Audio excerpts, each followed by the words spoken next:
There are moments in life when humiliation can be so deep that it destroys everything around you, or awakens something true in someone willing to see beyond appearances. When Sam Whitaker was publicly rejected on a blind date for being in a wheelchair, he never expected that a waitress would change not just that night, but the entire course of his existence. What she did challenged everything the world considers acceptable. If this story touched your heart, subscribe to the channel, leave a like, and become a member to get early access to upcoming stories. And if you felt it was truly worth listening to, also click the Super Thanks button. Your gesture makes all the difference and helps us continue bringing stories that move people. The Magnolia's restaurant glowed under the soft light of crystal chandeliers, each table covered with pristine white linen tablecloths. The aroma of melted butter, roasted garlic, and red wine hung in the air like a promise of perfect evenings. It was the kind of place where marriage proposals happened, where birthdays were celebrated with French champagne, where anything seemed possible. But for Sam Whitaker, sitting alone at the corner table, that place felt like a gilded trap.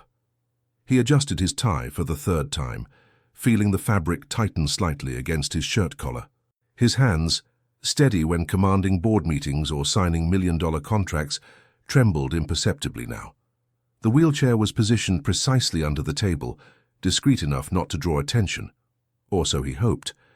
The sound of conversations around him formed a symphony of laughter and silverware touching porcelain, but to Sam, everything seemed distant, as if he was submerged. "You need to get out more, Sam. You need to live," his sister Claire had said, holding his hands with that determination he could never refuse. "Vanessa is amazing. A lawyer, smart, beautiful.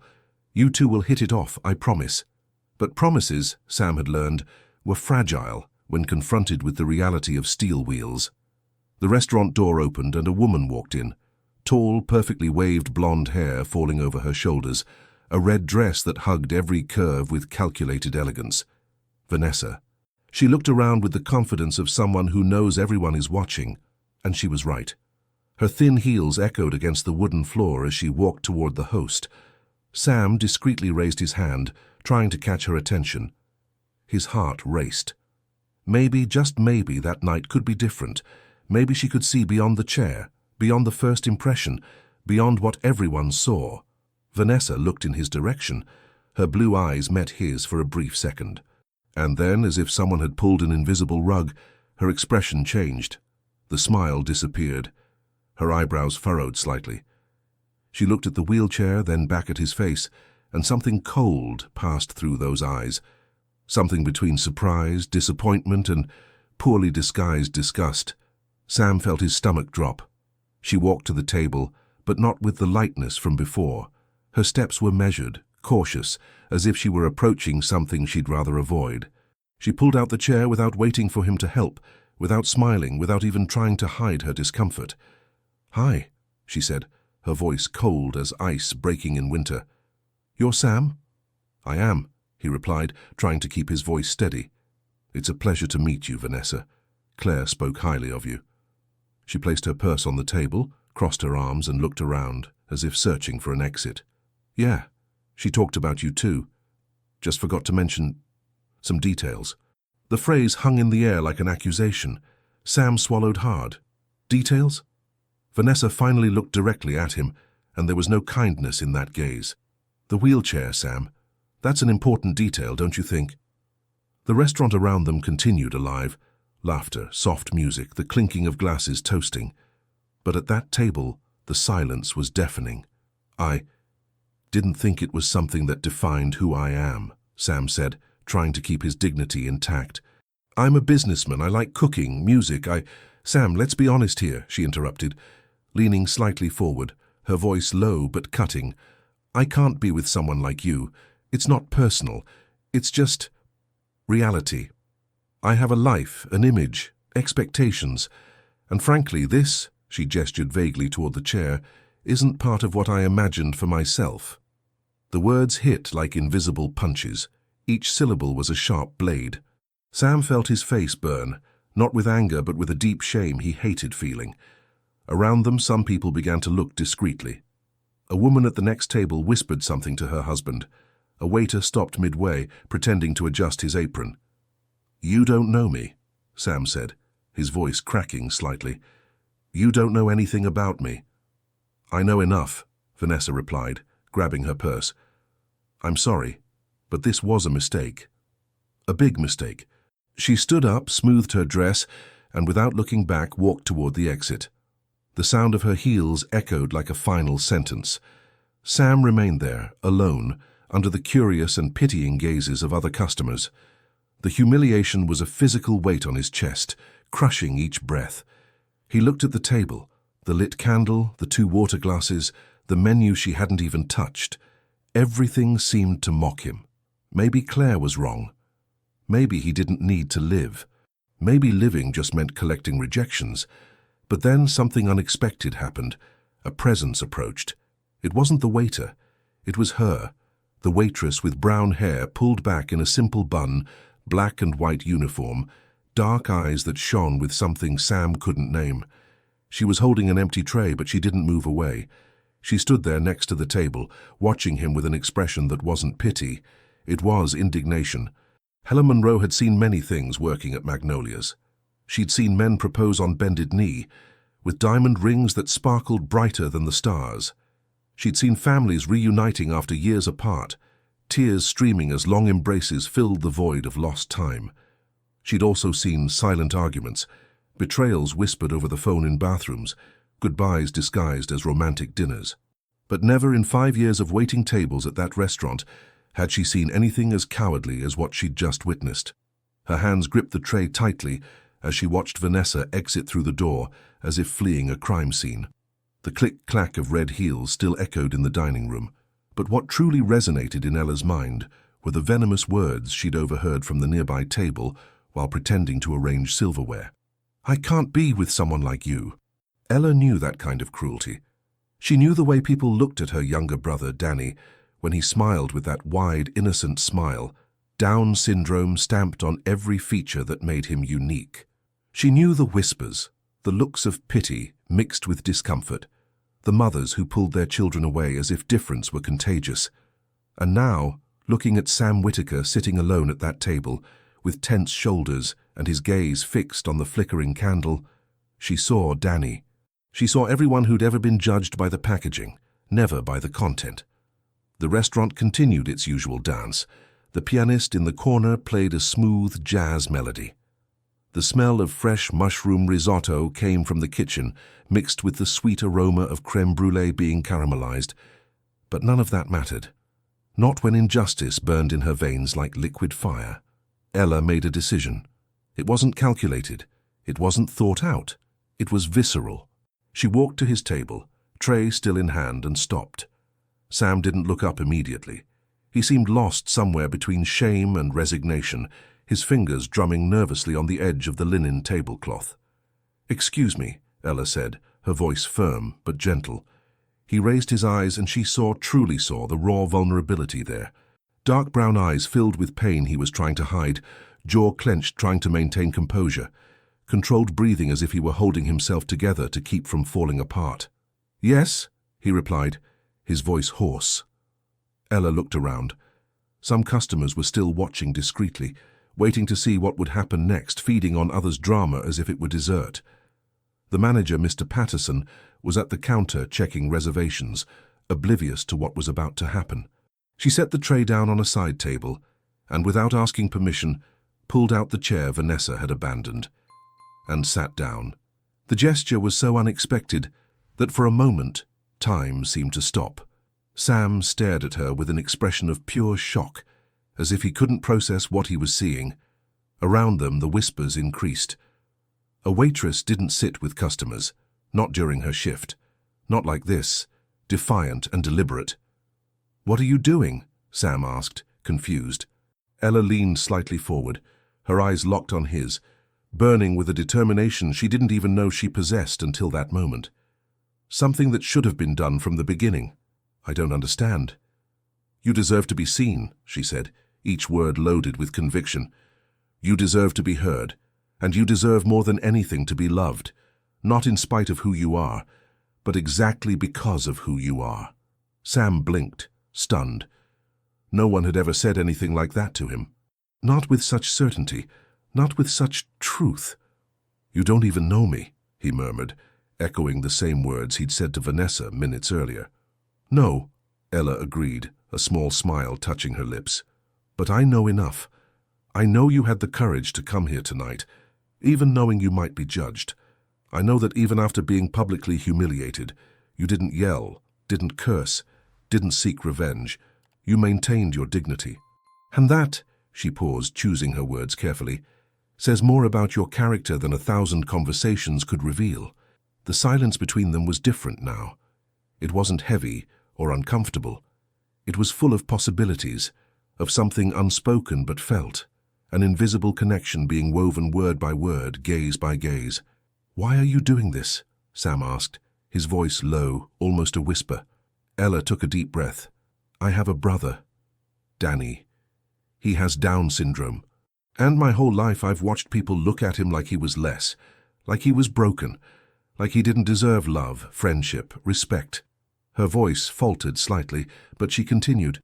"And I promised myself that whenever I saw someone being treated that way, I would do something. Even if it was small, even if it was just sitting." The words hung in the air like sacred confessions. Sam felt something break inside him, not from sadness, but from relief. Someone understood. Someone saw. "What's your name?" he asked, finally allowing a genuine smile to touch his lips. "Ella. Ella Monroe. Sam Whitaker," he replied, extending his hand. She took it. The grip was firm, warm, true. Their hands met in the middle of the table, fingers intertwined for a brief moment that seemed to last an eternity. In that instant, the restaurant around them disappeared. There were no more curious stares, no more silent judgments. There were only two strangers, sitting face to face, discovering they might not be so strange to each other after all. "So," Ella said, releasing his hand but keeping her eyes fixed on his, "tell me, who is Sam Whitaker when he's not being judged by a wheelchair?" And for the first time that terrible night, Sam felt something he hadn't felt in a long time. Hope. Time behaved strangely when two souls recognized each other. Minutes felt like hours, and hours felt like seconds. Sam didn't know how long he'd been sitting there talking with Ella, but the restaurant around them had changed. Tables that were once full now began to empty. The pianist had switched from upbeat jazz to softer, more melancholic melodies, and the candles on the tables had burned halfway down, wax dripping in white rivers over the silver candlesticks. But none of that mattered. "So you actually cook?" Ella asked, her eyes shining with genuine curiosity. She had adjusted her uniform, relaxing in the chair as if she weren't technically still working, as if this moment had become more important than any restaurant rule. Sam nodded, a shy smile playing at the corners of his mouth. "It's my escape valve. When the business world gets too heavy, when meetings seem endless, I go home and cook. There's something therapeutic about chopping onions, about smelling garlic sautéing in butter, about seeing simple ingredients transform into something extraordinary." "What do you like to make most?" she asked, leaning forward, her chin resting on her hand. He thought for a moment, his eyes wandering through memory. "Pasta. Fresh handmade pasta. My grandmother was Italian, and she used to make it with me when I was a kid. She said pasta had to be worked with patience, with love, with time. No rushing. Just you, the flour, the eggs, and your hands." He paused, looking at his own hands on the table. "After the accident, I thought I'd never be able to again. But I adapted, I learned, and I discovered that cooking isn't about standing, it's about being present." Ella felt her chest tighten. There was so much beauty in that simplicity, so much strength in that acceptance. "And you?" Sam asked, turning the conversation. "What does Ella Monroe do when she's not saving strangers from disastrous dinners?" She laughed, a genuine musical sound that made Sam realize he wanted to hear that laugh again and again. "I draw," she said, almost shyly. "Nothing professional, just sketches. Faces mostly. I like to capture expressions, that exact moment when an emotion crosses someone's face. Joy, sadness, anger, love. It's all in the details. The curve of a smile, the wrinkle between eyebrows, the way eyes shine or dim."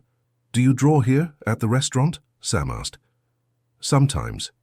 During breaks. I always have a sketchbook in my bag. She hesitated, then added with a mischievous smile, Actually, I've already drawn you. Sam blinked, surprised. When? Today. A few weeks ago, actually. You came here for a business lunch. You were sitting at that table near the window, and the light hit your face in a interesting way. You looked like you were carrying the world on your shoulders, but there was also a determination there, something that made me want to capture that moment. He was silent for an instant, processing. You saw me before today? I did, she admitted. But you never noticed me. I was just the waitress. No, Sam said, his voice firm. You were never just the waitress. I was the one who was blind. The air between them seemed to vibrate with something unspoken, a silent electricity that neither could name, but both felt. Ella cleared her throat, trying to ease the intensity of the moment. Tell me about the accident. If you want to, of course. You don't have to. I want to, Sam interrupted gently. Actually, it's liberating to talk about it with someone who doesn't look at me with pity. He took a deep breath, his eyes distant. I was 23, coming back from a late-night meeting. Drunk driver ran a red light. I remember the sound. Metal twisting, glass shattering, and then silence. I woke up in the hospital 3 days later, unable to feel my legs. He paused, choosing his words. The doctors said I was lucky. Lucky. As if losing the ability to walk was a consolation prize. But over time I understood what they meant. I was alive. And being alive meant there were still choices to make, battles to win, life to live. Ella felt tears burning in her eyes, but she didn't let them fall. Instead, she reached her hand across the table and touched his, a light touch, but full of meaning. You're incredible, she said simply. I'm not, Sam replied, turning his hand to intertwine his fingers with hers. I'm just too stubborn to give up. They stayed like that for a moment, hands joined, gazes locked, breaths synchronized.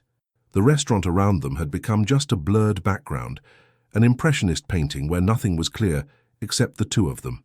Ella! The voice came from behind her. Mr. Patterson, the manager, with an expression that mixed concern and disapproval. You have other tables waiting. She blinked, returning to reality. She released Sam's hand reluctantly and stood up, adjusting her uniform. Sorry, Mr. Patterson. I'm going now. But before walking away, she turned to Sam and, with a courage she didn't know she possessed, said, Don't leave yet, please. My shift ends in an hour. Sam smiled, a true smile that reached his eyes and lit up his entire face. I'm not going anywhere. As Ella walked away to attend to other tables, Sam remained there, alone again, but in a completely different way. He was no longer suffocated by humiliation. He was no longer crushed by rejection. He was, for the first time in years, genuinely excited about what would come next. Charleston's night breathed magic. The air was infused with the scent of jasmine growing on the trellises of historic gardens, mixed with the salty breeze coming from the harbor. The cobblestone streets glistened under the light of old street lamps, and the distant sound of live music leaked from some nearby bar, saxophone notes dancing on the wind. Sam waited in the Magnolia's parking lot, his hands drumming nervously on the wheelchair's armrest. He had called Claire as soon as Ella went back to work, hearing his sister scream with excitement on the other end of the line when he told her what had happened. Bring her to dinner at home, Claire had begged. No, Sam replied firmly. I'm going to cook for her, at my place. There was a silence, then an emotional sigh. You really like her. I barely know her, Sam said, but even he heard the lie in his own voice. Now watching the restaurant door, he felt his heart race when Ella finally appeared. She had changed out of her uniform into a simple navy blue dress, her hair loose falling in natural waves over her shoulders. She carried a denim jacket on her arm, and when her eyes met his, she smiled, a smile that seemed to light up the entire night. Hi, she said, walking toward him. Hi, Sam replied, suddenly feeling like a teenager on his first date. You look beautiful. She blushed slightly. Thank you. You also look very good. There was an awkward pause, a moment of hesitation where neither knew exactly what to do. Then Sam cleared his throat. So, about dinner, I know it's kind of bold of me, but I'd like to cook for you. At my place. I promise I'm not a serial killer. He paused, then added with a smile, At least not provably. Ella laughed. I'd accept even if you were. Something tells me it's worth the risk. They went in his car, an adapted SUV that Sam drove with impressive ease, his hands steady on the wheel, movements smooth and confident. Ella watched fascinated as he maneuvered through the night traffic, noticing how he had transformed something that could be a limitation into just another part of who he was. Sam's house was in an elegant area of the city, a red brick building with tall windows and a porch that extended across the front. Inside, it was modern but welcoming, dark wood floors, abstract artwork on the walls, and a spacious kitchen that was clearly the heart of the home.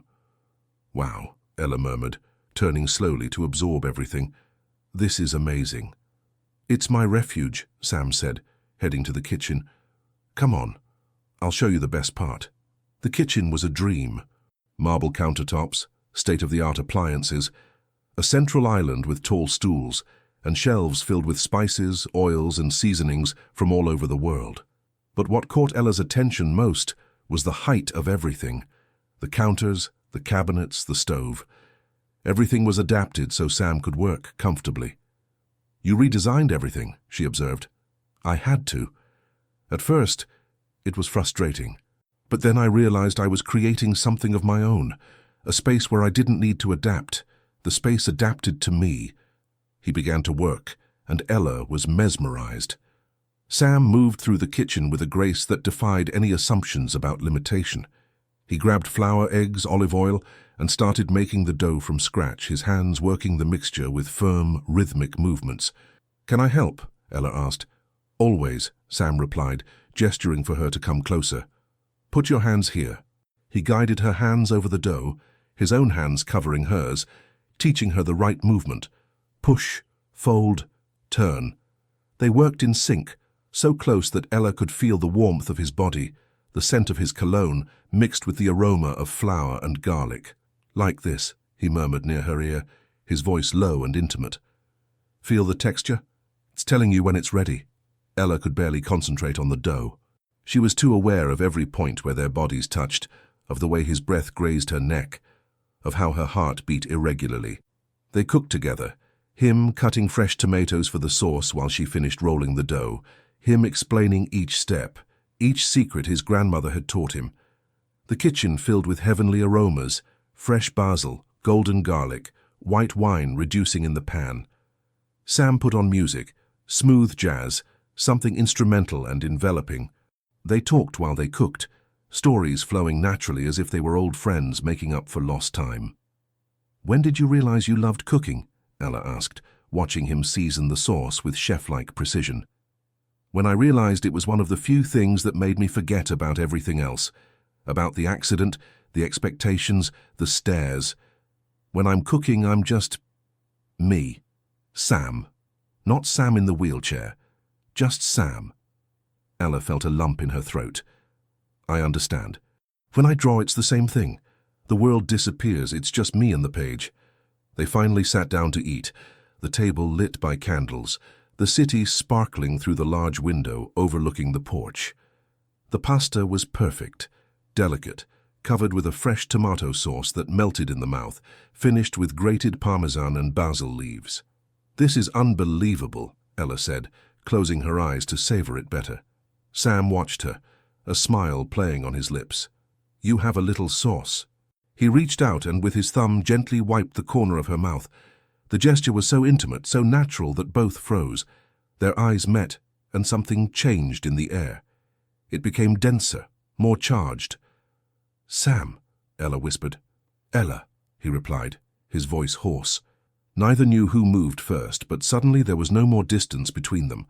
Their faces were inches apart, breaths mingling, hearts beating in a frantic rhythm that seemed to want to break through their rib cages. And then, slowly and inevitably, their lips met. The kiss was soft at first, hesitant, as if both were testing the reality of the moment, but then it deepened, and the world around them ceased to exist completely. The kiss began as a whispered question, delicate and full of doubt, is this real? But quickly transformed into a shouted answer, urgent, and undeniable. Yes, it's real. And it's inevitable. Sam pulled away first, not because he wanted to, but because he needed to see her eyes, to be sure this wasn't just his feeling, that she felt the same fire consuming every nerve ending, every rational thought, every defense carefully built over the years. Ella's eyes were dark, dilated, shining with something beyond desire. It was recognition, as if she had finally found something she didn't even know she was looking for. "Ella," he said, his voice thick, "I don't want you to feel—" She placed a finger over his lips, silencing him with a gesture that was both tender and firm. "No, don't ruin this by overthinking. Don't ruin this with doubts or fear." She took a deep breath, and when she spoke again, her voice was pure truth. "I want to be here. I want to be with you. And it's not pity, it's not charity. It's nothing but what it is. I see you, Sam. I see you completely. And what I see makes me want to stay." Something broke inside him, not from pain, but from relief, the kind of relief that comes when you finally drop a weight you've carried for so long you forgot what it was like to breathe without it. He laced his fingers through her hair, pulling her closer, and kissed her again. This time there was no hesitation. There was hunger, need, years of loneliness and rejection being incinerated and transformed into ash by that touch, that moment, that woman. Ella's hands found his face, her thumbs tracing the line of his jaw, descending down his neck, feeling the rapid pulse beneath warm skin. She could feel his heart beating irregularly, mirroring her own, two separate rhythms trying to synchronize into a new and unfamiliar melody. "Come," Sam whispered against her lips, moving away from the table. He guided her to the living room, where city lights flickered through the panoramic windows like a million silent witnesses. The room was lit only by the soft light coming from the kitchen and the silvery glow of the moon entering through the windows. Sam stopped near the couch, and for a brief moment, Ella saw vulnerability cross his face. Not doubt about her, but about himself, about what would come next, about how to navigate something so intimate when his body didn't function the way the world expected. Ella noticed. She always noticed. "Hey," she said softly, kneeling in front of him, so their eyes were level. "We're in this together. You and me, there's no script. There are no expectations, just us." Sam felt his eyes burn. No one had ever given him permission to be imperfect, to not have all the answers, to simply exist without the pressure to prove something. He pulled her close, and this time when they kissed, there was a new softness, a tenderness that went beyond physical passion. It was emotional intimacy, manifesting through touch, through shared breath, through silence that said more than words ever could. Sam's hands, always so steady in business, trembled slightly as they brushed a strand of hair from Ella's face, fingers sliding down the soft skin of her cheek, descending down her neck, stopping at the pulse point where her heart beat frantically. Ella climbed onto the couch beside him, their bodies fitting together in a way that seemed designed specifically for that moment. She felt his warmth through his shirt, the solidity of the muscles in his shoulders and arms, muscles that had strengthened to compensate for what his legs could no longer do. "May I?" she whispered, her fingers hovering over the first button of his shirt. Sam nodded, unable to form words. One by one, the buttons came undone under her fingers, revealing the skin beneath. She traced invisible lines over his chest, feeling his breath catch, his heart racing even faster under her palm. Sam's hands found the hem of her dress, hesitating for only a second before Ella covered his hands with hers, guiding him, giving permission, encouraging him. Fabric slid over skin. Breaths mingled. The outside world, with its expectations, judgments, and rules, ceased to exist. There was only them. Only that moment. Only the raw, naked truth of two people choosing to see each other, accept each other, surrender to each other. Sam's hands explored her body with a reverence that made Ella feel worshipped, not just desired. Each touch was a promise. Each kiss was a silent declaration. "You matter. You are precious. You are my choice." And Ella responded in kind, her hands and lips saying what words couldn't capture. "You are enough. You are whole. You are everything." Time lost meaning. It could have been minutes or hours. They moved together in a dance as old as humanity, but as new as that specific night, discovering what worked, what made the others sigh, moan, whisper names like prayers. When the intensity finally ebbed, when hearts began to slow and breathing returned to normal, they remained intertwined on the couch, skin against skin, souls exposed in a way that went far beyond the physical. Ella rested her head on Sam's chest, listening to the steady drum of his heart. Her fingers traced lazy patterns over his skin, while his hand glided slowly and calmly down her back. A caress without hurry, without destination. Just the need to maintain touch, to confirm that this had really happened. "Ella," Sam whispered into her hair. Thank you." She lifted her head to look at him, confused. "For what?" He smiled, a vulnerable and true smile. "For seeing me. For staying. For everything." Ella kissed his chest, right above his heart. "You don't need to thank me for something I wanted to do." They remained silent for a long moment, just existing together in the sacred space they had created. Outside, Charleston continued its nightlife, but inside that apartment, inside that embrace, something had been born that neither could name yet, but both knew was important. It was the kind of moment that marks a life, not because it was perfect, but because it was true. And when Sam finally whispered, "Stay with me tonight," it wasn't a request loaded with expectation, but a simple, human plea. "Don't let me wake up alone and discover this was a dream." Ella answered by kissing him again, slowly and deeply, and in that kiss was all the answer he needed. She would stay. Not just that night, but for all the ones that would come after. The days following that first night were like living inside an iridescent bubble, fragile, beautiful, and temporarily isolated from the real world. Sam and Ella existed in their own private universe, where dinners stretched until dawn, where conversations flowed as naturally as breathing, where comfortable silences were as precious as words. They met whenever possible. Ella would finish her shift at Magnolia's and go straight to Sam's apartment, where he awaited her with a kitchen full of tempting aromas, saffron risotto, grilled salmon with herbs, desserts that melted in the mouth. Other times, Sam would show up at the restaurant near closing time just to see her, to steal a few minutes before she had to go home. They watched old movies curled up on the couch, Ella sketching in her notebook, while Sam read aloud excerpts from cookbooks as if they were poetry. They talked about everything: childhoods, abandoned dreams, secret fears, hopes they didn't dare say aloud to anyone else. But bubbles, no matter how beautiful, eventually burst when confronted with the sharp reality of the outside world. The first crack came from a friend of Sam's. Marcus Bennett was a businessman like Sam, part of the same social circle of Charleston's elite. They had studied together, built parallel businesses, shared victories and defeats over the years. When Marcus finally met Ella at a dinner Sam insisted on hosting, the disapproval was almost palpable. "So you work at a restaurant," Marcus said, his voice polite, but with a coldness underneath that Ella recognized immediately. They were seated on Sam's apartment terrace, the illuminated city spreading below them like a carpet of terrestrial stars. "Yes," Ella replied with dignity, refusing to bend under the critical gaze. "At Magnolia's, for 5 years. "Fascinating," Marcus murmured, taking a sip of wine and exchanging a meaningful look with Sam that clearly said, "Seriously, man." "A waitress." Sam saw it. Ella saw it. And the dinner continued under a tension that turned every bite into an effort. After Marcus left, Ella was washing dishes when Sam approached, frustration evident on his face. "He had no right," Sam began. "He had every right to have his opinion," Ella interrupted calmly, drying her hands. "Just as I have the right not to care about it." "But I care," Sam said, his voice tense.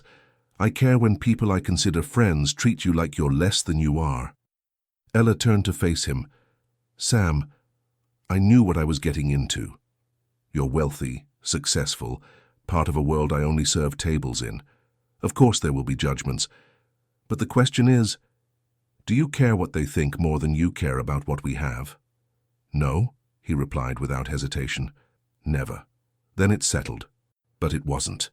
The second crack came from Ella's colleagues. Jenna, another waitress at Magnolia's, pulled Ella aside during a break. They were in the small employee locker room, the smell of old coffee and cleaning products permeating the air. "You need to be careful," Jenna said, her voice low but urgent. "About what?" Ella asked, putting her apron in the locker. "About him. About Sam Whitaker." Jenna crossed her arms, her expression a mixture of concern and skepticism. "Ella, he's a billionaire, you're a waitress. Guys like that don't end up with girls like us. They have their fun, enjoy how exotic it is to be with someone real, and then they go back to their world of champagne and charity galas." Ella felt anger rise, hot and defensive. "You don't know him." "I don't need to. I know the type." Jenna sighed, softening her tone slightly. "I'm just saying, protect your heart. Because when this ends, and it will end, he goes back to his mansion and you're left here waiting tables and trying to pick up the pieces." The words stayed with Ella for days, planting seeds of doubt that she desperately tried not to water. But doubts are weeds. They grow even without care. The third crack came from an unexpected place: Sam's own office.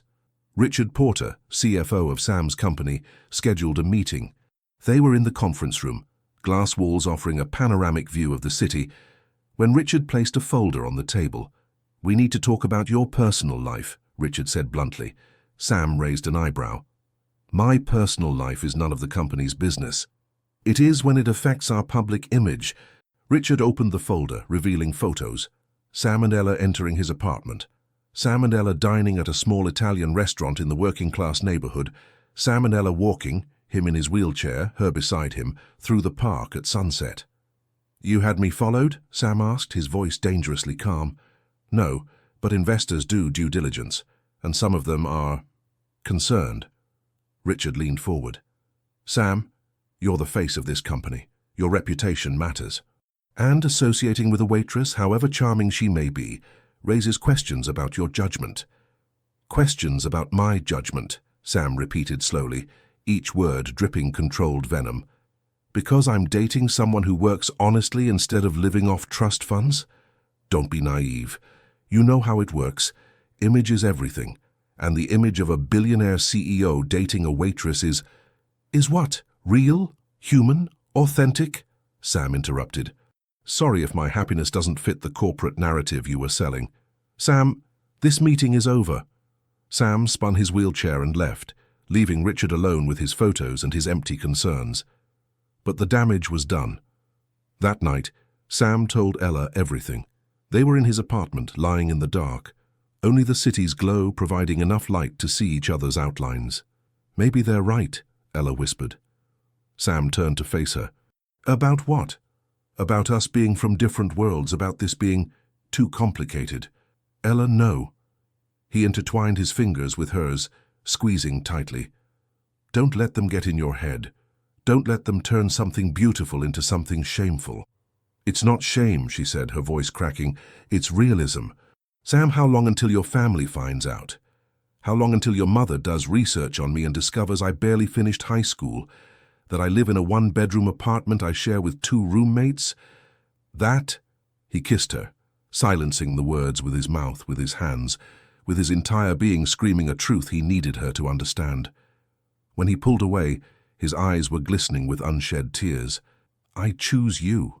Every time I have to choose between what the world expects and what my heart wants, I choose you. Always." Ella wanted to believe. God, how she wanted to believe. But out there, beyond the windows, beyond the bubble they had created, the world was waiting, with its expectations, its judgments, its relentless rules about who belonged to what and with whom. And Ella wasn't sure if love, no matter how strong, would be enough to survive what was coming. The storm that Sam and Ella knew was coming finally hit the shore with the force of a Category 5 hurricane, and its name was Patricia Whitaker. Sam's mother was the type of woman who commanded rooms just by entering them, straight back, silver hair, perfectly styled, always dressed in neutral tones of power and privilege. She had built her own empire alongside her late husband and had very clear expectations about whom her only son should associate with. A waitress was not on the list. Sam received the call on a Tuesday afternoon. He was working from home reviewing contracts when his cell phone buzzed with the name Mom flashing on the screen. He considered not answering, considered letting it go to voicemail. But Patricia Whitaker was not the type of woman who accepted being ignored. "Hi, Mom," he answered, already feeling the weight of what was to come. "Samuel." Her voice was sharp as broken glass. "I need to see you. Today, at my house. 5 o'clock sharp." "Mom, I'm in the middle of—" It wasn't a question, and she hung up. Sam stared at the phone for a long moment before dropping it on the desk. He knew. Somehow she had found out about Ella, and now would come the inevitable confrontation he'd been postponing in the hope that maybe, just maybe, he could introduce them on his own terms, in his own time. But time had run out. The Whitaker mansion was located in one of Charleston's most exclusive areas, surrounded by wrought iron gates and meticulously maintained gardens that looked like they'd been pulled from an architecture magazine. Sam entered through the front door using his own key, his stomach tight with apprehension. Patricia was waiting in the living room, seated in a velvet armchair like a queen on her throne. Claire, his sister, was there too, standing near the window, arms crossed, and an expression of discomfort on her face. "Sorry, Sam," Claire whispered when he entered. "I tried to warn you, but she made me come too." "Sit down," Patricia ordered. Sam positioned his wheelchair facing his mother, refusing to be intimidated. Claire sat on the couch, looking like she wished she were anywhere else. "So," Patricia began, interlacing her fingers in her lap, "let's talk about this situation." "If you're referring to Ella," Sam began. "Don't speak her name as if it was something precious," Patricia interrupted, her voice cutting. "I had her investigated. Ella Monroe, 27 years old, high school dropout, works as a waitress for 5 years, lives in a rented apartment shared with 2 other people, no savings, no career prospects, absolutely nothing to justify being in my son's life." Sam felt anger boil, but forced himself to stay calm. "You had her investigated, seriously?" "Of course I did. It's my responsibility to protect this family." "From what? From someone who treats me like a human being instead of a corporate brand?" Patricia leaned forward, her eyes cold as marble. "Samuel, be realistic. This girl clearly sees you as a winning lottery ticket. She's aiming high, trying to escape her mediocre life using you as a ladder. You don't know her. I don't need to." Patricia picked up an envelope from the side table and extended it to him. "But I'll give you the chance to know her better. This envelope contains a check for $500,000. Take it to her. Offer it as compensation for her time. I bet anything she takes it and disappears." The silence that followed was thick enough to suffocate. Claire gasped. Sam stared at the envelope as if it were a poisonous snake. "You're asking me to bribe the woman I love to get out of my life?" His voice was dangerously low. "Love," Patricia laughed without humor. "Sam, you've known her for what? A few weeks? That's not love. It's infatuation. It's the novelty of someone pretending your disability doesn't matter to get access to your bank account." "Patricia, that's enough," Claire intervened, finding courage. "You can't talk like that about someone you don't even know. And you," Patricia turned to her daughter, "are to blame for this. You were the one who pushed him into that ridiculous blind date that resulted in this situation." "This situation has a name," Sam said, picking up the envelope and tearing it in half without even opening it. Pieces of paper and a check floated to the floor like perverse confetti. "It's Ella, and I'm not going to let you insult her or try to buy her off. She's worth more than any amount of money you could offer." Patricia stood up, her posture rigid with indignation. "If you continue with this, there will be consequences. The investors are watching. The board is watching. Your reputation—" "My reputation?" Sam laughed, a harsh, humorless sound. "Mom, my reputation was already tarnished the moment I became paraplegic. Remember, when you spent months trying to hide that your perfect son now needed a wheelchair, when you suggested I keep a low profile so as not to worry the investors, I was protecting you. You were protecting yourself." Sam's voice echoed through the room, years of resentment finally spilling out. "And now when I finally find someone who sees me, really sees me, not despite the wheelchair but including it as part of who I am, you want me to throw that away because it doesn't fit your vision of how my life should be." Patricia was breathing heavily, her face red with contained anger. "If you choose this girl over your family, over your legacy, then I choose her. Sam said with a finality that made the air in the room turn icy. Every time, without hesitation. Ella chose me at my worst moment, when I was being publicly humiliated by someone you'd probably approve of because she comes from a good family. Ella sat with me, talked to me, saw me as a whole man when everyone, including you, can only see the wheelchair. He spun to leave but stopped at the door, turning one last time. You know what the difference is between Ella and everyone in your perfect social circle? She loves me because I'm me. Not for my last name, not for my bank account, not for what I can do for her, just me. And if you can't value that, then the problem isn't with her. It's with you. Sam left, leaving Patricia in silent shock and Claire with tears streaming down her face. He drove straight to Ella's apartment, his hands shaking on the wheel. When she opened the door, she must have seen something in his face because she immediately pulled him inside, hugging him tightly. What happened? She asked softly. Sam told her everything, every poisonous word, every accusation, every attempt at bribery. And when he finished, he waited to see hurt in her eyes, waited to see doubt, waited to see anger. But Ella just held his face between her hands and kissed him, long and deep. I don't want your money, she whispered when they pulled apart. I don't want your social status. I don't want anything but you, exactly as you are. And if your mother can't see how incredible you are, if she can't understand that what we have is real and precious and rare, then it's her loss, not ours. Sam felt tears burn his eyes. She's going to make this difficult. She'll try to separate us. Let her try. Ella smiled, that fierce and brave smile he loved. We're stronger than she thinks. We're stronger together. And in that moment, wrapped in Ella's arms, Sam knew that no matter what came next, no matter what battles they would have to face, as long as they had each other, they could survive any storm, even one named Patricia Whitaker. 3 weeks after the confrontation with his mother, Sam was sitting in a conference room on the top floor of a Charleston skyscraper, surrounded by men in Italian suits and women with calculated expressions, all representing an international consortium of investors who could transform his company into a global empire. The deal was on the table, literally. A 120-page contract representing $50 million in investment, expansion into European and Asian markets, and the consolidation of Sam's company as the absolute leader in its sector. It was everything he had worked to build over the last 10 years, and he was about to throw it all out the window. Mr. Whitaker, began Henrik Volkov, the lead Russian investor, his voice carrying a thick accent. We have reviewed the terms once more. We are ready to sign. We just need your confirmation on a few final points. Sam flipped through the contract, his eyes stopping on a clause he had seen for the first time the night before, a clause that Richard Porter, his CFO, had desperately tried to get him to ignore. Clause 47B. The CEO agrees to maintain a public image that reflects the values and expectations of the investors, including, but not limited to, appropriate personal associations that do not compromise corporate reputation. Elegant corporate language for break up with the waitress or there's no deal. This clause, Sam said calmly, tapping his finger on the page.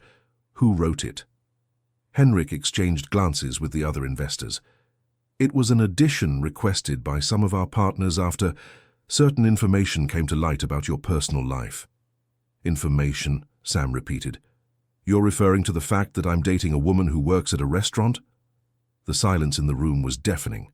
Richard Porter, sitting next to Sam, closed his eyes as if he were in physical pain.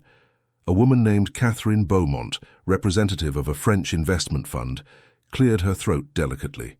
Mr. Whitaker, please understand, it's not personal. It's simply a matter of optics. Our investors prefer CEOs whose personal lives reflect stability and, how do you say in English, appropriate partnerships. Appropriate partnerships, Sam echoed, feeling anger boil beneath the calm surface. And the woman I love doesn't qualify because she honestly earns her living serving food instead of living off trust funds? Sam, Richard whispered urgently, don't do this. Think about what's at stake. Sam thought. He thought about the years building the company, the sleepless nights developing strategies, the sacrifices made. He thought about the employees who depended on him, the families who would be affected if he refused this investment. And then he thought about Ella. He thought about the way she laughed when he burned some new recipe he was testing. He thought about how she traced invisible lines on his face when she thought he was sleeping, memorizing every detail as if he were valuable art. He thought about how she fiercely defended him against anyone who underestimated him, not because he needed protection, but because she loved him so much she couldn't remain silent. He thought about how, for the first time in his life, someone made him feel complete. Not fixed, not healed, just whole. The choice, he realized, wasn't really a choice. "Ladies and gentlemen," Sam began, closing the contract with a definitive thud that made several people jump. "I appreciate the time and effort you've invested in this negotiation, but I cannot, in good conscience, sign a contract that essentially asks me to treat the person I love as a liability to be managed." Sam, Richard tried to intervene, but Sam raised his hand. "You saw my disability as something to be overcome, something I handled with admirable resilience. That was the phrase used in your presentation, right? But you want me to treat true love as a deficit, as something that compromises market value." Henrik leaned forward, hands interlaced on the table. "Mr. Whitaker, be reasonable. We're offering $50 million. "I know exactly what you're offering," Sam interrupted. "And I know exactly what you're asking in return. My humanity, my integrity, my soul." He paused, letting the words settle. "And the answer is no." Catherine blinked, stunned. "You're refusing the deal?" "I am." Sam began putting his documents into the leather briefcase. "I'll build my company my way in my time, with people who value character over pedigree and love over appearances." Richard was pale. "Sam, do you realize what you're doing? This isn't just money, it's market validation, it's global expansion, it's everything I thought I wanted before I discovered what really matters." Sam looked at each person in the room, one by one. "You came here expecting to buy not just my company but my compliance, and I understand that's how the corporate world works. But it turns out I care more about waking up next to the woman I love than impressing investors who see me as a walking portfolio." He spun his wheelchair toward the door, but stopped before leaving. "For the record, Ella Monroe, the waitress you consider inadequate, has more integrity, courage, and real value than anyone in this room. She chose me when I was being publicly humiliated, not because I had money, but because she saw a human being who needed to be reminded of his own humanity. And if that's not the kind of appropriate partnership you value, then frankly, I don't want to do business with you anyway." Sam left the room under stunned gazes, leaving behind $50 million and what many would consider the opportunity of a lifetime. Richard caught up with him at the elevator. "Have you lost your mind? Do you know what you just did?" "I know exactly what I did," Sam replied calmly, pressing the ground floor button. "I chose what's real over what looks impressive. The board is going to want your head. Let them want it. It's my company, my life, my choices." The elevator descended in silence, each floor passing like a countdown to a new reality. When it finally reached the ground floor, Richard held the door before Sam could exit. "For her? You threw all this away for her?" Sam looked at Richard with a clarity in his eyes that wasn't there before that morning. "I didn't throw anything away. I finally understood what's truly valuable, and you should pity me if I had made the opposite choice." He left the building under Charleston's strong sun, the hot, humid air wrapping around him like an embrace. He took out his cell phone and called Ella. "Hi," she answered, and he could hear the smile in her voice. "How was the meeting?" "I turned down $50 million, he said simply. There was a pause. "Why?" "Because they wanted me to choose between you and the business. And it wasn't really a difficult choice." Ella was silent for so long that Sam thought the call had dropped. Then he heard it, a muffled sob, tears being held back. "Ella, you're an idiot," she said, her voice thick. "A wonderful, incredible, completely crazy idiot."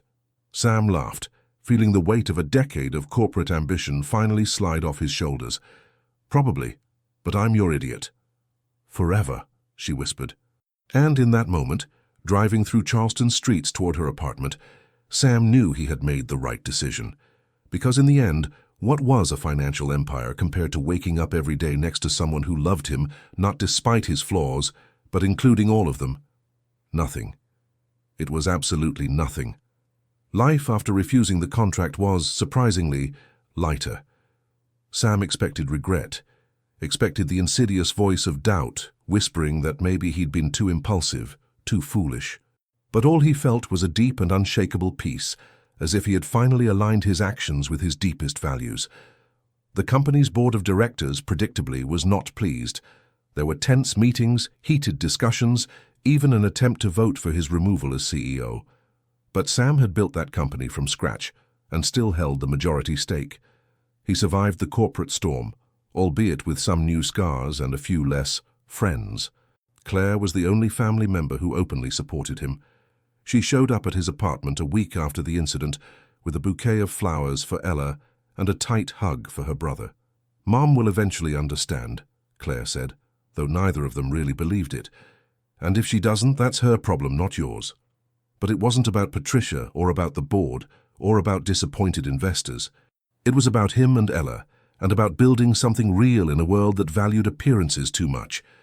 It was 3 weeks later, on an ordinary Thursday night, that everything changed. They were at Sam's apartment, Ella curled up on the couch drawing, while Sam reviewed emails on his laptop. The TV played softly in the background, some old movie neither was really watching. It was mundane, domestic, perfectly ordinary, and absolutely perfect. Sam watched Ella for a long moment, the way she bit her lower lip when she was concentrating, how her graphite-stained fingers danced across the paper, how small strands of hair escaped from the messy bun and framed her face. And suddenly, with a clarity that struck him like lightning, he knew. "Marry me," he said. Ella looked up, confused. "What?" Sam closed the laptop and went to her, his heart beating so hard it seemed to want to escape his chest.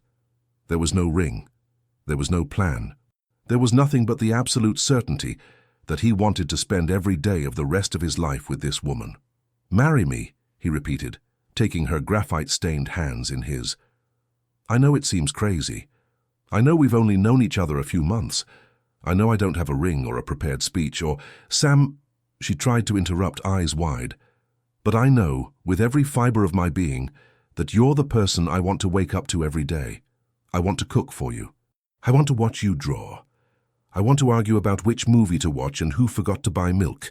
I want to build a life, not a perfect magazine life, but a real life, messy, imperfect, and completely ours." Tears streamed down Ella's face, but she was laughing too, a wet and wonderful sound. "You're proposing to me without a ring on your couch while I'm wearing pajamas with cat drawings?" she asked, incredulous. "I am," Sam confirmed, smiling. "Because this moment exactly as it is, represents who we are. No pretense, no performance, just us." Ella sobbed, wiping tears with the back of her hand. "You're impossible. Is that a yes?"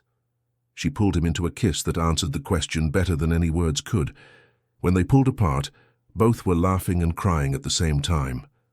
"It's a yes," she whispered against his lips. "It always was a yes." But Sam, being Sam, decided that an impulsive proposal on the couch wasn't enough. Ella deserved something special, something memorable, something that captured the essence of what they were together. It took 2 weeks of secret planning, with Claire's conspiratorial help to organize what would come next. On a Friday night, Sam told Ella he had a surprise. He gently blindfolded her, ignoring her laughing protests, and guided her to the car. "If you're taking me to some fancy restaurant, I swear," she began. "It's not a fancy restaurant," he interrupted, amused. "Trust me." They drove for 20 minutes, Ella trying to guess the destination the entire time, while Sam deflected every guess with evasive answers. When they finally stopped, he helped her out of the car, guiding her carefully. "Ready?" he asked. "I was 10 minutes ago," she replied, exasperated. He removed the blindfold. They were in front of an old building in Charleston's historic center, a 3-story red brick structure that had clearly once been magnificent but was now abandoned, dusty windows reflecting the orange sunset, ivy growing up the exterior walls. "An abandoned building?" Ella asked, confused. "Our abandoned building," Sam corrected, pulling a key from his pocket. If you want it, of course. He led her inside. The interior was in better condition than the exterior suggested. Original hardwood floors, high ceilings with exposed beams, large windows that flooded the space with golden light. And in the center of what had been the main lobby, there was a small table decorated with candles, wildflowers in simple glass jars, and 2 chairs. "Sam," Ella whispered, her voice full of emotion. "What is this?" "This building was constructed in 1892, Sam explained, leading her to the table. "It was a library, then a school, then it sat empty for 15 years. I bought it last week." "You bought an entire building?" He smiled. "Not for me, for us, for what we can build together." Sam pulled a small velvet box from his pocket. This time, there was a ring. Simple, elegant, a solitaire diamond in white gold that captured and reflected the candlelight like imprisoned stars. And then, with a determination that defied any assumptions about physical limitation, Sam locked the wheelchair's wheels, used his arms to lift himself, and knelt, on the wooden floor beside the empty chair. "Ella Monroe," he began, his voice firm despite the emotional tremor. "You saw me when I was invisible. You loved me when I was hard to love. You chose me when choosing me cost more than it offered. And now, I want to spend the rest of my life being worthy of that choice." Tears flowed freely down Ella's face now. "I want to build something with you," Sam continued, opening the box, "not despite our differences, but because of them. Not despite where we came from, but because of the journeys that brought us here. I want to transform this forgotten building into something beautiful, just like you transformed my forgotten life into something extraordinary." He held up the ring, his hands surprisingly steady. "So, Ella Monroe, will you marry me? For real this time, with a ring and witnesses and the whole ceremony?" Ella fell to her knees in front of him, taking his face between her hands. "Yes, 1,000 times yes." He slid the ring onto her finger, perfect, as if it had been made specifically for that hand, for that moment. They kissed there, kneeling on the dusty floor of an abandoned building, surrounded by candles and possibilities. When they finally pulled apart, Sam explained his vision for the space, transforming it into a community center called Bridges, a place where people with disabilities could find resources, employment opportunities, and community. "And on the ground floor," he said, his eyes shining, "I thought maybe you could open that cafe you've always dreamed about." Ella blinked. "How do you know about the cafe?" "You talk in your sleep," he admitted with a smile. "About a cozy cafe with reclaimed wood, wildflowers on the tables and local art on the walls. A place that feels like a hug." She hugged him so tightly, she almost knocked him over. "You're perfect." "Far from it," he whispered into her hair. "But with you, I'm better than I ever thought possible." 6 months later, on a spring morning when Charleston was covered in cherry blossoms and the air smelled of new beginnings, Ella Monroe woke up as Ella Whitaker. The wedding wasn't the grand social production that Patricia Whitaker would have orchestrated if she'd had any control over it, and she didn't. There was no historic church with century-old stained glass, no guest list with 500 names from Charleston's elite, no designer dress that cost more than a car. Instead, they got married exactly where they belonged, in the cafe Ella had opened 3 months earlier, called Haven. The space had been transformed with love and purpose. The exposed brick walls had been cleaned, but maintained their historic character, now decorated with works by local artists, including several of Ella's framed drawings. Tables made from reclaimed wood from old barns occupied the space, each with a small vase of wildflowers. The lighting was soft and warm, coming from vintage chandeliers and strings of delicate lights that created a welcoming atmosphere, like walking into a hug. For the wedding, the cafe was decorated with even more flowers, blue hydrangeas, white roses, and those same resilient dandelions that grew between the cracks in the pavement outside, because Ella insisted that even things the world considered imperfect deserved to be celebrated. Danny, Ella's brother, was the best man. He wore a tuxedo he kept nervously adjusting, but his wide, genuine smile lit up the entire space. Claire was the maid of honor, wearing an emerald green dress and holding a bouquet that matched Ella's perfectly. The guests were few, less than 50 people, but everyone present was significant. Ella's co-workers from Magnolia's, some of Sam's closest employees from the company, friends of both who had witnessed and supported their journey. Noticeably absent was Patricia Whitaker, who had declined the invitation with a cold letter citing previous non-negotiable commitments. Sam wasn't surprised. Hurt, perhaps, but not surprised. Some bridges take longer to build, if they're ever built at all. But his mother's absence didn't diminish the joy of the day. Nothing could. Ella walked down the improvised aisle between the tables to the sound of a cellist playing a soft melody. She didn't wear traditional white, but a simple cream dress with delicate lace on the shoulders, her hair loose in natural waves with small flowers woven through. She carried a bouquet of wildflowers she had picked herself that morning. And when her eyes met Sam's waiting at the end of the aisle, him in a perfectly tailored navy blue suit, hands clasped in his lap, eyes shining with unshed tears, the rest of the world disappeared. The ceremony was officiated by a justice of the peace who was a friend of Ella's family. He kept everything simple, focusing on the essence of what marriage really meant: choice, commitment, and the courage to build something together despite uncertainties. When it was time for vows, Sam went first. "Ella," he began, his voice steady but heavy with emotion, "before you I was living a perfectly functional but emotionally empty life. I had success, I had respect, I had everything the world says we should want. But I didn't have you, and without you, none of it mattered." He paused, took a deep breath. "You taught me that being seen isn't about standing up. It's about being present. It's about showing who you really are, with all the cracks and imperfections, and trusting that the right person will look at those cracks and see not flaws but light coming in." Tears flowed freely down Ella's face now. "So I promise you, not that I'll be perfect, because I won't be, but I promise I'll always see you, always choose you, and I'll always be present in our life together, in every ordinary and extraordinary moment." Ella wiped away tears and began her vows, her voice trembling but determined. "Sam Whitaker, you taught me the meaning of courage. Not the courage to make big dramatic gestures, although you're very good at that," she said with a wet smile that drew laughter from the small crowd.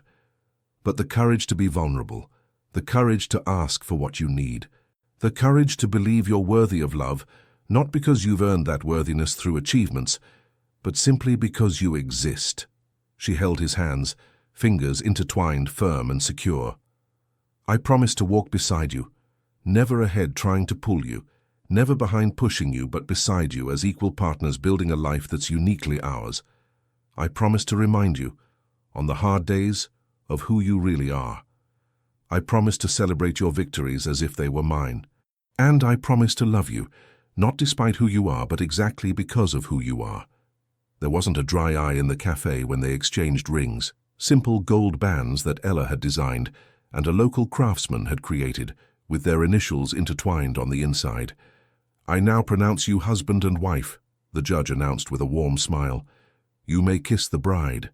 And Sam kissed Ella as if it were the first time and the 1,000th time simultaneously, with reverence, passion, and the promise of 1,000 tomorrows. The reception was a joyful and unpretentious celebration. Instead of a formal banquet, there were food stations that Sam had personally supervised. Fresh pastas, vibrant salads, small gourmet sandwiches, and an entire table of desserts that Claire had coordinated. Danny gave a speech that was simultaneously hilarious and deeply moving, talking about how his sister always saw the best in people, and how Sam was proof that the world needed more people like her. Claire spoke about watching her brother finally find someone who made him laugh the way he used to laugh when they were children, before accidents and expectations and disappointments had taught him to guard his heart behind impenetrable walls. And when Sam and Ella danced their first dance, him sitting in his wheelchair, her sitting on his lap, moving together in slow circles while the music enveloped them, there was nothing but pure beauty in that moment. Later that night, when the guests had gone, and they were alone in the cafe surrounded by wilting flowers and candles burning to their end, Ella rested her head on Sam's shoulder. "We built this," she said in wonder, looking around the space they had created together. "We did," Sam agreed, "and this is just the beginning." In the years that followed, they transformed the entire building into something extraordinary. Bridges opened on the second and third floors, a community center that offered job training programs, support groups, art workshops, and employment opportunities for people with disabilities. It became a national model, with other cities replicating the concept. Haven, the cafe, became the heart of the local community, a place where anyone was welcome, where differences were celebrated, and where every Thursday night Ella offered free drawing classes for children. Patricia Whitaker eventually showed up 3 years after the wedding, when she learned she had a grandchild on the way. The reconciliation was slow and complicated, full of difficult conversations and forgiveness that came at a cost. But it happened. Because Ella, with her infinite capacity to see the best in people, extended her hand even when it wasn't deserved.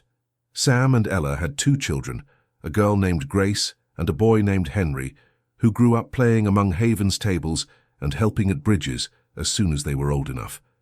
They learned early that family isn't about perfection, it's about presence. That love isn't about grand gestures, it's about consistent daily choices. That difference isn't deficit, it's just difference.